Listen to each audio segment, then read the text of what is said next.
লিঙ্গর নিচে যে বিচি দুইটা, ওই বিচি দুইটা কাটে ফেলছে। কিন্তু এতটুকু আবেদন আপনার কাছে জানাই যে ছেলেটা এত ছেলে হিসাবে কোনো দাম নাই, জীবন তো লাইফটাই তো শেষ। কারণ এর বাপ মা আশা আছে জীবনে সে বড় হবে, বিয়ে শাদী করবে, নাতিন দেখবেন, তো জীবনটা একদম শেষ হয়ে গেছে।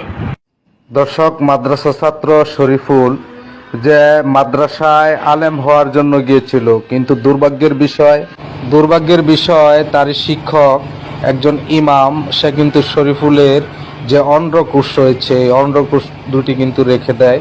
শরীফুল কিন্তু বর্তমানে নরসিংদী সদর হাসপাতালে ভর্তি আছে। সুপ্রিয় দর্শক, এই সেই ইমাম জুবায়ের যাকে হাতে নাতে ধরা হয়েছে, সে কিন্তু বর্তমানে আইনের হেফাজতে রয়েছে। সুপ্রিয় দর্শক, এই জুবায়ের শরীফুলের উস্তাদ ইমাম, সে কিন্তু একটা মসজিদে ইমামতি করত। সে তার শ্বশুর বাড়িতে এই শরীফুলকে কিন্তু ফুসলিয়ে নিয়ে যায় এবং ওইখানে চেতনানাশক ঔষধ দিয়ে কিন্তু শরীফুলকে অজ্ঞান করে পরবর্তীতে তার যে অন্ডকোষ রয়েছে অন্ডকোষ দুটি কিন্তু রেখে দেয়।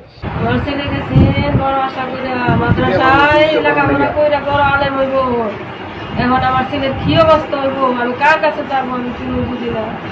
আমি বুঝি জবার কাছে বিচার চাই।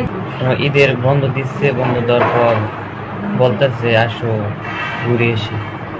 গরম প্রচুর, গরমের জন্য পাওয়ারে একটি গোসল দিচ্ছে।